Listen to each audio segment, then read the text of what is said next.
Eka menjawab dari dalam kamar mandi. Sebentar Wi, nanggung nih. Tolong. Eka pun mulai ketakutan.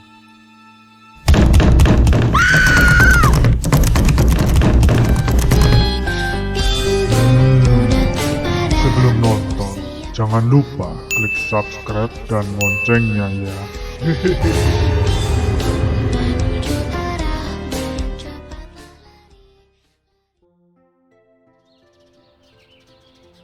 Kisah misteri kali ini menceritakan tentang Dewi dan Eka, mahasiswa yang baru di sebuah universitas, sebut saja X, dan baru saja pindah ke sebuah kontrakan.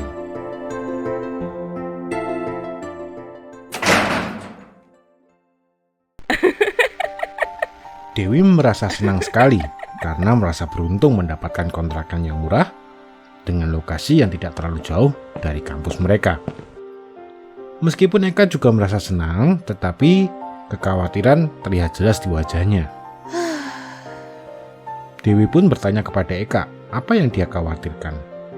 Sejenak Eka terdiam. Kemudian Eka pun menceritakan kalau dia teringat pesan kakaknya. Kakaknya sempat berkata, hati-hati kalau dapat kontrakan murah. Jangan-jangan angker. Dewi pun tertawa terbahak-bahak dan menyuruh Eka untuk tidak terlalu memikirkan hal itu.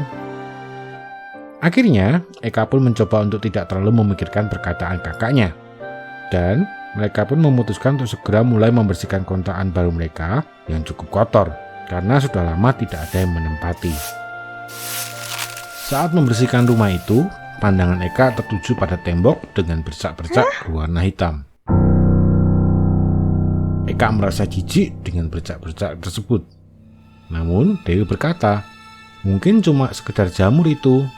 Udah lama kan soalnya rumah ini kosong. Eka pun berusaha membersihkan bercak hitam itu dengan sebuah kain. Namun tidak bisa hilang. Dewi akhirnya memberikan ide untuk mencat ulang atau menutupi tembok kotor itu dengan wallpaper. Dan Eka pun menyetujui ide tersebut. Tidak terasa, waktu pun berlalu. Sudah hampir 1 bulan, Eka dan Dewi menempati kontrakan baru mereka. Suatu malam, Eka sedang berada di kamar mandi ketika tiba-tiba ia mendengar suara pintu terbanting cukup keras. Eka pun berteriak memprotes. Wi, kamu nutup pintu gitu banget? Baru ribut ya sama pacar baru kamu? Namun tidak ada balasan dari Dewi. Sesaat kemudian terdengar langkah kaki mendekati pintu kamar mandi.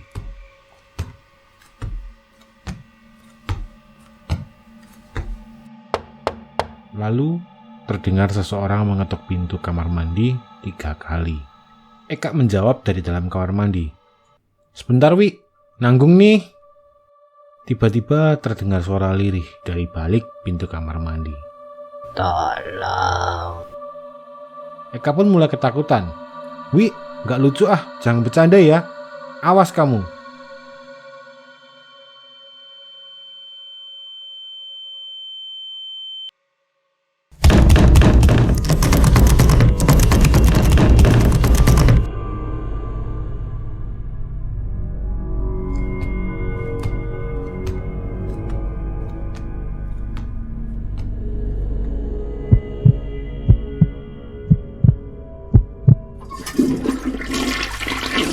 Buru-buru menyelesaikan kegiatannya di kamar mandi dan segera keluar dari kamar mandi untuk memarahi Eka. Belum selesai Eka memprotes, tiba-tiba Eka tersadar kalau ternyata tidak ada siapapun di rumah kecuali dirinya.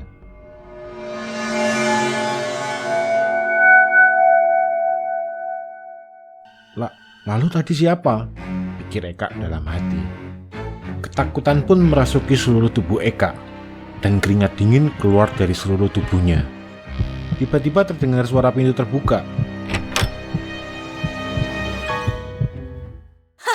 Terlihat Dewi memasuki rumah. Dewi meminta maaf karena pulang terlalu larut. Alasannya, pacarnya tiba-tiba mengajak nongkrong.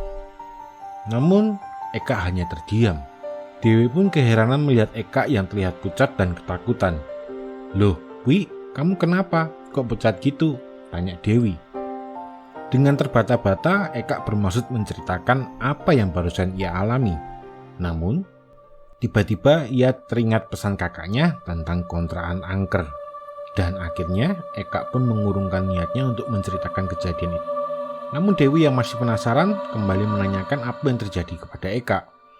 Eka pun segera beralasan kalau tadi ada kecoak terbang ketika dia di kamar mandi. Dewi pun tertawa terbahak-bahak mendengar cerita Eka.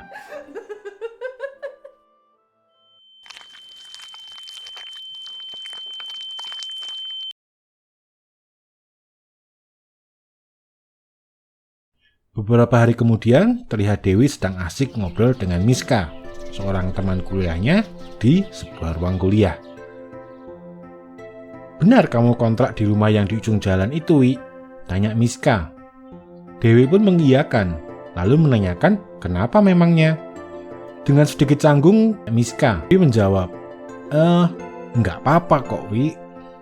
Dewi bertanya lagi, "Kenapa memangnya?" "Jangan bikin penasaran dong, Miss," kata Dewi. Dengan ragu-ragu, akhirnya Miska pun menjawab, "Gak apa-apa, Wi. Cuma kok aku sering dengar kalau rumah itu angker, Wi." Dewi terkejut mendengar apa yang dikatakan Miska. Serius kamu?" tanya Dewi lagi. Miska pun melanjutkan ceritanya. Menurut rumor yang beredar, dulu ada seorang mahasiswi yang kontrak di situ. Akan tetapi, tiba-tiba suatu hari mahasiswi itu hilang. Berbulan-bulan keluarga dan polisi sudah mencari, tetapi sama sekali tidak ada petunjuk keberadaan mahasiswi itu. Polisi mencurigai teman prianya, tapi karena tidak cukup bukti dan dia seorang anak pejabat, maka kasusnya dihentikan. Dan sampai hari ini masih belum ditemukan mahasiswi itu. Dewi terlihat pucat usai mendengarkan cerita Miska. "Terus gimana, Miss?" tanya Dewi. Miska kembali melanjutkan ceritanya. "Ya, sejak hari itu katanya kontrakan itu angker banget. Sering ada suara minta tolong dan suara perempuan menangis gitu." Dewi sebenarnya meragukan cerita Miska karena menurut Dewi selama mereka tinggal di situ mereka tidak pernah mengalami hal-hal yang aneh. Miska pun berkelakar bahwa paling itu semua hanya rumor dan Dewi seharusnya merasa beruntung karena dapat kontrakan murah. Tetapi Dewi tidak bisa melupakan cerita itu dan berencana menceritakan apa yang dia dengar kepada Eka. Sementara itu di kontrakan, Eka yang sedang berada di kamar mendengar ada suara terhisak. Eka pun keluar dari kamar dan terlihat Dewi sedang duduk di meja belajarnya sambil tertunduk dan menangis terhisak. Eka mencoba menanyakan apa yang terjadi. "Kamu kenapa, Wi? Ribut ya sama William?" "Sudahlah, tinggalkan saja dia. Dia bukan cowok baik-baik, Wi," kata Eka. Tapi Dewi terus saja menangis. Eka mencoba menghampiri Dewi. "Ya sudah yuk, malam ini kita tidur bareng ya, biar kamu tenang," bujuk Eka agar Dewi tenang. Tangan Eka berusaha meraih pundak Dewi. Ketika tiba-tiba, "Kak, kamu ngomong sama siapa?" terdengar suara Dewi di belakang Eka.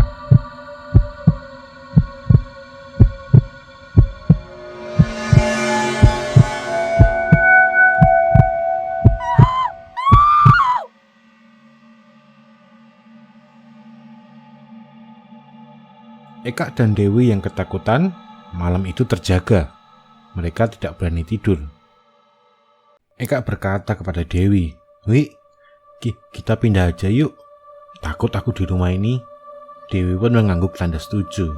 Namun tiba-tiba terdengar suara lirih. "Tolong." Dewi memberanikan diri untuk bertanya, "Siapa kamu? Apa maumu?" "Tolong." Tiba-tiba muncul sesosok perempuan di hadapan mereka. Eka dan Dewi pun terkejut. Dewi kembali memberanikan diri untuk bertanya, "Tolong jangan ganggu kami. Kami tidak ada maksud apa-apa." "Tolong." Sosok perempuan itu pun menunjuk ke arah dinding dengan bercak-bercak hitam. "Kak, sepertinya ia ingin menunjukkan sesuatu," kata Dewi. Eka pun menyetujui. Tak lama kemudian, sosok perempuan itu pun menghilang. Dewi dan Eka kemudian berjalan menghampiri dinding itu. "Kak, sepertinya ada sesuatu di balik dinding ini." Dewi pun berinisiatif untuk memanggil tukang untuk membongkar dinding itu, untuk mengetahui apa yang sebenarnya sosok perempuan itu inginkan. Keesokan harinya, mereka pun membongkar dinding tersebut.